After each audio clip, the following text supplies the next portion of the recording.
This episode of the Young Turks brought to you by Line 2. Get unlimited calling and texting for only $9.95 a month with no long-term contract. Bellissimo.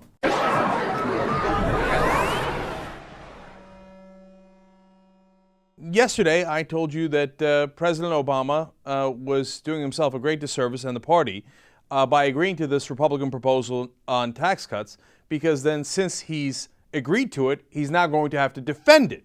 He's going to have to defend it now to get it passed, and he's going to have to defend it for the next 2 years because he's the one who made the deal. And so he'll be stuck in the position of defending the Republican ideas. And I said that that is a hidden cost in this capitulation. And I said when he says he's going to fight 2 years later on this, so it's a bit of a joke because one, why don't you fight now? And two, by that time you'll have spent 2 years defending the Republican position.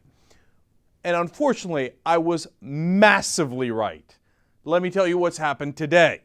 Here we go. First, on Good Morning America, David Axelrod comes out, on the Today Show on NBC, he came out and said that if the Democrats don't vote for this proposal, if they don't vote for tax cuts for the rich, it would be, quote, borderline immoral.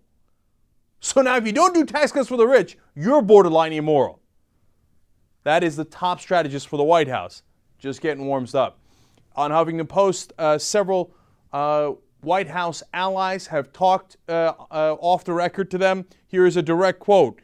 White House allies saying, "Are congressional Democrats going to hold emergency unemployment aid, new tax cuts for the middle class and the working poor, as well as existing expiring middle class tax cuts that would affect hundreds of millions hostage because they want to take away tax cuts from a small group of rich people?" Understand what happened there? All of a sudden, the White House is arguing that the Democrats are the hostage takers. That you would get all these lovely things like unemployment insurance, middle class tax cuts, etc., if the Democrats would stop taking hostages. Can you get a bigger flip-flop? Can you get somebody to argue the Republican position any better than the White House is doing it right now? What did I tell you? I mean, instantly, full boat, in all the way. You know what? Right before the show, Larry Summers talking to reporters, top economic advisor to the president for now, came out and said, here, I'll give you the exact quote. If the Democrats, don't pass this bill in the next couple of weeks, it will materially increase the risk that the economy would stall out and we would have a double dip. So now if you don't do tax cuts for the rich, the Democrats are responsible for a double dip recession. Total, utter, massive capitulation. But not just capitulation. Now they are doing the Republicans' bidding for them. They are making their arguments for them. They're blaming the Democrats for actually trying to fight back against tax cuts for the rich. This guy is the worst. Because now look, these tax cuts, so you understand, are deeper than the original Bush tax cuts. Yes, you get the original Bush tax cuts so that the top 2% pay less in income tax. But you get a deeper estate tax cut. It goes from 55% to 35%, the estate tax, okay? So a huge cut there, right? Furthermore, capital gains, dividend tax, carried interest, these are all the taxes that the very rich pay, okay? And they paid on accumulated wealth, not even their income. So that all gets cut to 15%. So the richest people in the country pay 15%, much lower rate than you pay, than I paid, than the rest of America pays, and the middle class pays. This is insanity. And now the White House is full-blown arguing to the world that, hey, if the Democrats don't agree to these massive, gigantic, more than Bush tax cuts, well, then they're holding people hostage, they're going to cause a double dip, and they are immoral.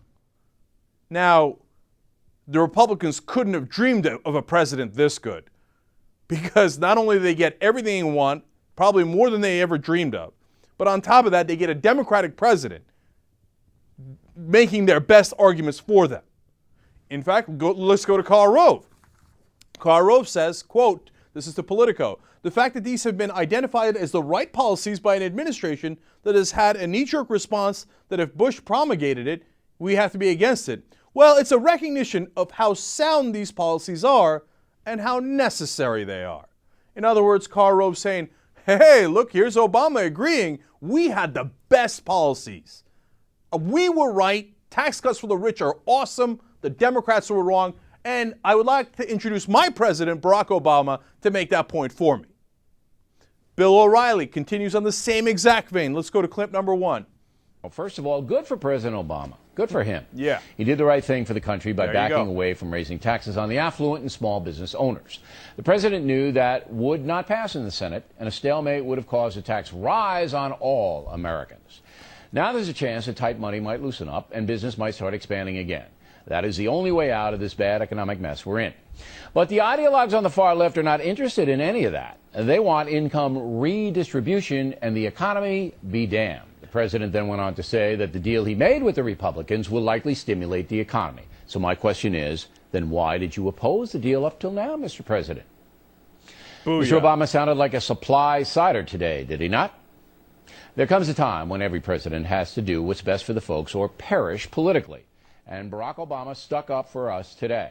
The American economy obviously needs to improve. Massive government spending on economic stimulus has not worked thus far. So now the folks will have more money to spend. Yeah, folks like Rupert Murdoch, his boss, who are millionaires and billionaires. And look at what he said there. The president did our bidding. Okay? And he said, hey, look, Mr. President, if you think we're so right as you're arguing now, why didn't you agree to it earlier?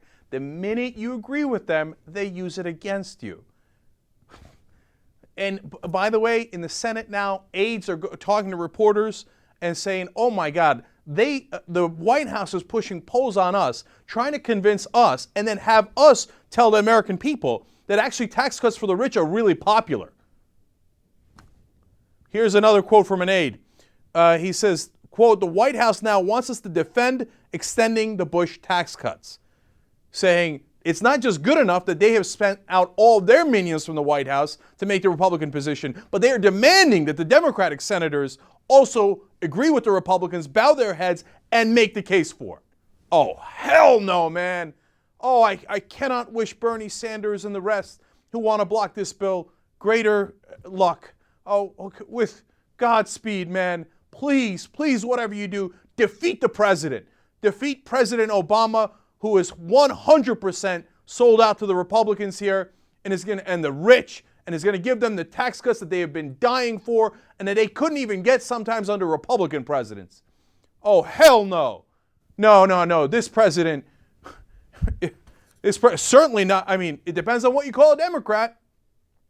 I mean, if you think this is a Democrat, then I'm definitely against the Democrats. Because the Democrats are wolf in sheep's clothing. They're the good cop, bad cop, as I've been explaining to you. They're the good cop, but they have the same exact goal, that the rich and the powerful get richer and more powerful. And he better not call himself a progressive.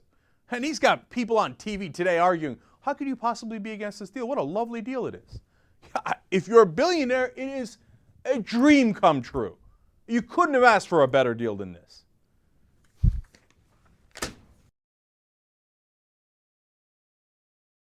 With Line 2, you don't need 2 cell phones anymore. 1 cell phone, 2 lines. Too easy. Right, and it also provides caller ID, voicemail. Plus, your iPod Touch and your iPad can now be turned into basically mobile phones for only $9.95. You don't have to pay all the phone charges. And it's unlimited Wi-Fi calling. We're not the only ones who like this. This service received glowing reviews from PC Mag, the New York Times, including USA Today. So you can get a 25% discount for the first 6 months if you're one of the first 1,000 to sign up using the promo code TYT25.